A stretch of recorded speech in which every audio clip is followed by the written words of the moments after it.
जिला न्यूज।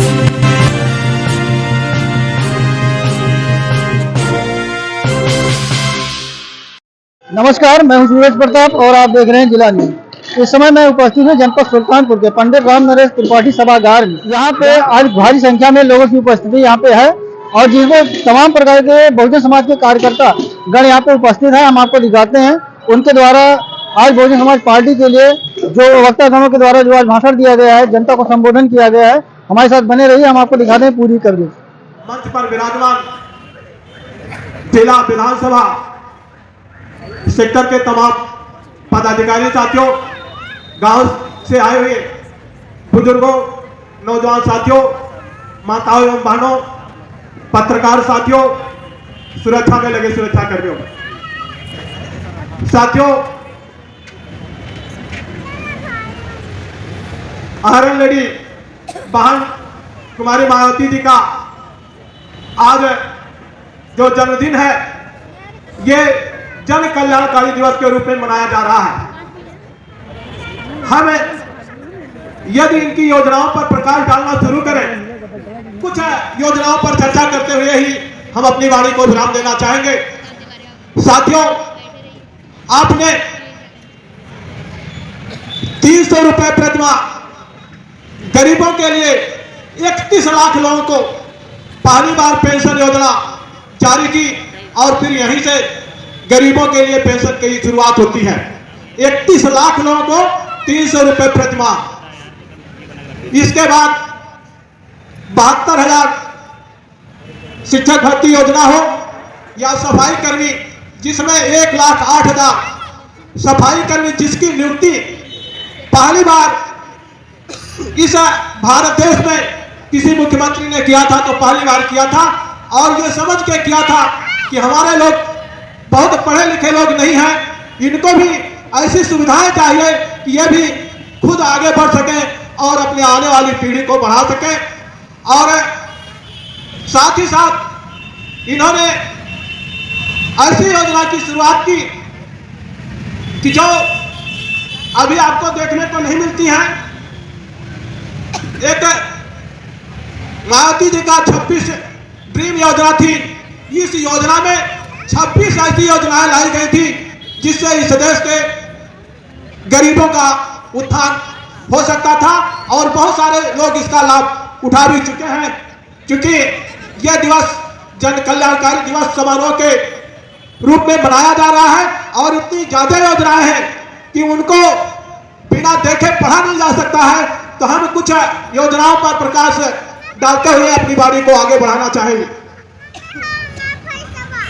पहली योजना की कांशीराम जी शहरी गरीब आवास योजना, दूसरा कांशीराम जी ग्रीन इको गार्डन का निर्माण, लखनऊ में परिवर्तन चौक एवं बाबा साहब भीमराव अंबेडकर प्रतीक स्थल के सौंदर्यीकरण हुआ अनुरक्षण कार्य, महामाया गरीब बालिका आशीर्वाद योजना, कांशीराम जी शहरी दलित बाहुल्य बस्ती समग्र विकास योजना, महामाया आयोग आवास योजना, महामाया सृजन आवास योजना, सावित्रीबाई फुले बालिका शिक्षा मदद योजना, कांशीराम शहरी समग्र विकास योजना के अंतर्गत रोजगार सृजन, सावित्रीबाई फुले बालिका शिक्षा मदद योजना, डॉक्टर अंबेडकर ग्रामों में सीसी रोड तथा केसी ड्रोन का निर्माण, संपूर्ण स्वच्छता अभियान के अंतर्गत विशेष प्रोत्साहन, सावित्रीबाई फुले बालिका शिक्षा मदद योजना, माध्यमिक शिक्षा 12 के बीच हुए कुछ जन कल्याणकारी योजनाओं पर प्रकाश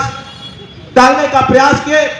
आप कल्पना करिए कि यदि इस देश की प्रधानमंत्री बहन कुमारी मायावती जी मात्र 10 साल के लिए हो जाए तो यह देश पुनः सोने की चिड़िया बन सकता है, पुनः विश्वगुरु बन सकता है, स्वर्णिम काल आ सकता है मात्र 10 साल में। जैसा कि पीछे बहुत सारी सरकारों ने यह वादा किया और ये वादे कभी पूरे नहीं हुए, वादे केवल वादे ही रह गए। और इस देश में एक लड़की यह पार्टी है जो संविधान सम्मत काम करना पसंद करती है। पार्टियां तो बहुत है, कोई जात पर आधारित है तो कोई धर्म पर आधारित है। अगर सर्वजन के हित में संविधान के हिसाब से काम करने वाली इस देश में कोई पार्टी है तो वो एकलव्य बहुजन समाज पार्टी है। और जो भी योजनाएं चलाई गई किसी एक जाति विशेष को देख के नहीं चलाई गई। सारी योजनाओं का लाभ सर्वजन समाज को मिला है।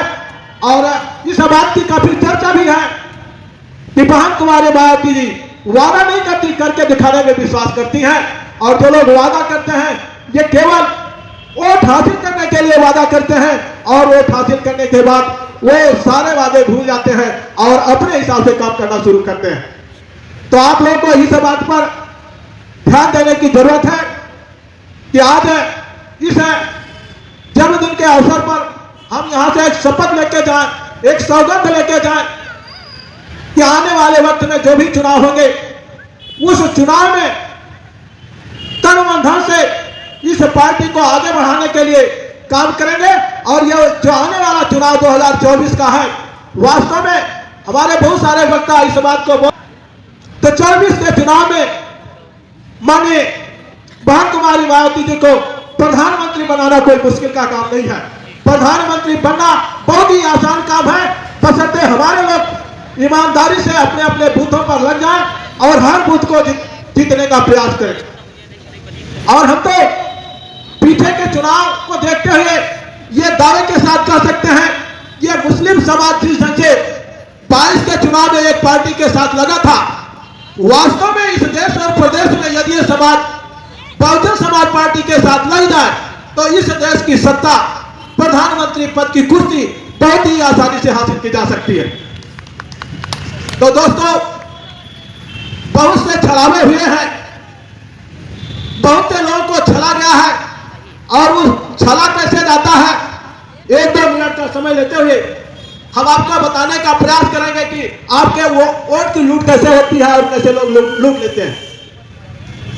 चुनाव के समय में आपके दरवाजे के बगल वो गाड़ियां लगा दी जाती हैं और ये कहा जाता है कि चलिए वोट आप भले ही महंत जी को देते हैं, लेकिन आपको 200 रुपया प्रति व्यक्ति के हिसाब से मिलेगा, नाश्ता में मिलेगा, किराया भाड़ा लगना नहीं है, केवल चल के आ जाना है।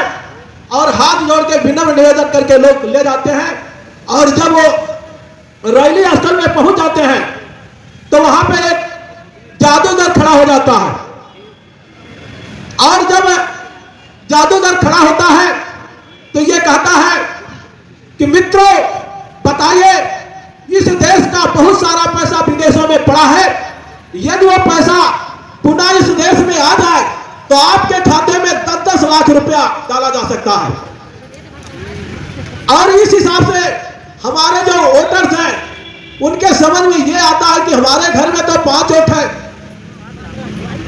तो वो ये सोचते हैं कि वोट तो एक ही बार देना है, अगर ये 50 लाख रुपया हमारे घर में आ जाएगा तो हमारा सारा काम हो जाएगा। तो चलिए एक बार इनको वो अपने मन को मार के जबरदस्ती वोट दे दिया जाए। तो लोगों ने एक बार अवसर दिया है, ये सरकारें भूले नहीं, ये बहुजन समाज ने एक बार अवसर दिया है उस कुर्सी पर पहुंचने के लिए। और आपने जब कुर्सी हासिल की तो आपकी एक भी योजनाएं पब्लिक में नहीं है। 2-2 करोड़ लोगों को रोजगार देने के लिए प्रतिवर्ष कहा गया था, और अभी की जो स्थिति है कि पूरे 10 साल में एक भी करोड़ लोगों की नियुक्ति नहीं हो पाई। बहुत सारी वैकेंसियां इस देश में खाली है, और जानबूझ के बहुजन समाज को और साथ ही साथ सर्वजन समाज को पिछाड़ने के लिए कुछ पूंजीपति लोग इस देश को चलाना चाह रहे हैं।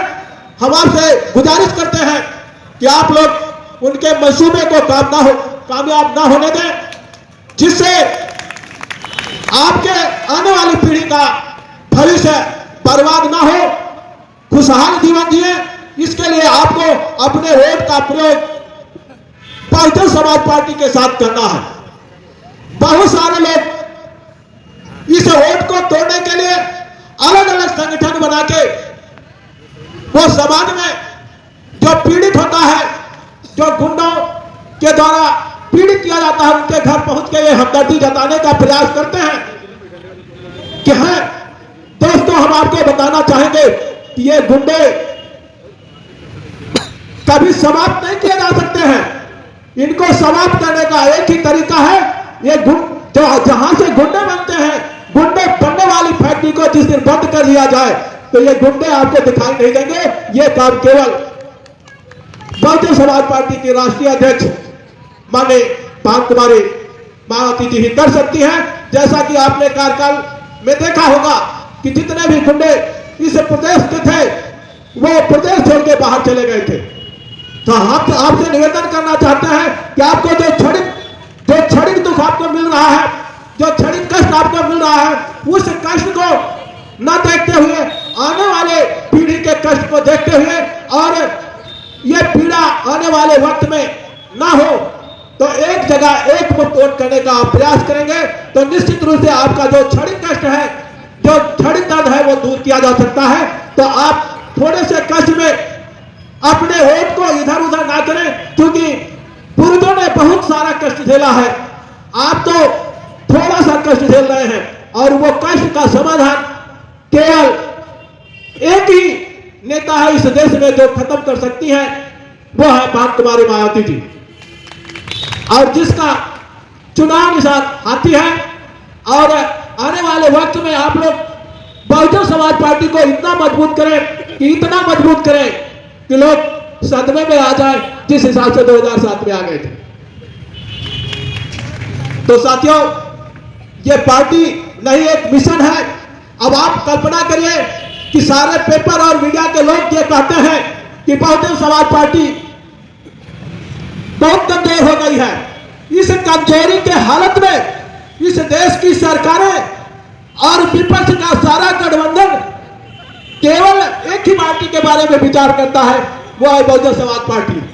तो इस कमजोर हालत में भी ये सरकारें डरती हैं, पूरा विपक्ष डरता है कि बहुजन समाज पार्टी अगर कोई ऐसा डिसीजन ले लेगी तो पूरे देश में भूचाल आने की स्थिति पैदा हो सकती है। तो आप कल्पना करिए कि हम कमजोर हैं तब हमारी ये हालत है, जब हमारे वोट थोड़े बहुत इधर उधर हो गए तब ये हमारी हालत है। यदि सारे वोट हमारे साथ इकट्ठे हो जाएं और 2007 जैसी स्थिति पैदा हो जाए तब हमारी हालत क्या होगी। तो आप लोगों से एक निवेदन के साथ अपने मन को उदास ना होने दें, अपने को हताश ना होने दें और पूरे मन के साथ इस पार्टी के साथ लगे।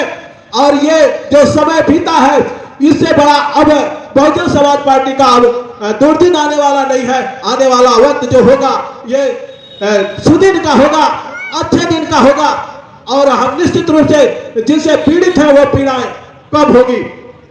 तो हम लोग यहां से जाने से पहले अपने दिमाग में इस बात को बना लें कि आने वाले वक्त में हमको कुछ करके दिखाना है, परिवर्तन करके दिखाना है, जिससे आने वाले लोग, जिससे आने वाले भारतवर्ष के लोगों का नाम अच्छा रहे, सुख दिन में बीते। इन्हीं सब बातों के साथ परिवर्तन के लिए 2 लाइन कहते हुए कि दुनिया के सब आए, दुनिया के सब आए, तमद्दुन के ये दौर बदलेंगे अभी और, बदलेंगे अभी और, गाड़ी की रफ्तार बहुत तेज करेंगे, गाड़ी की रफ्तार बहुत तेज करेंगे। हम जिंदा थे, हम जिंदा हैं, हम जिंदा रहेंगे। इन्हीं सब बातों के साथ एक बार फिर से बहुजन समाज पार्टी की राष्ट्रीय अध्यक्ष पार्थ कुमारी मायावती जी के दीर्घायु होने की कामना करते हुए इस देश के तमाम संतों महापुरुषों के चरणों में अपने वाणी के श्रद्धा सुमन अर्पित करते हुए हम अपनी वाणी को विराम देना चाहेंगे।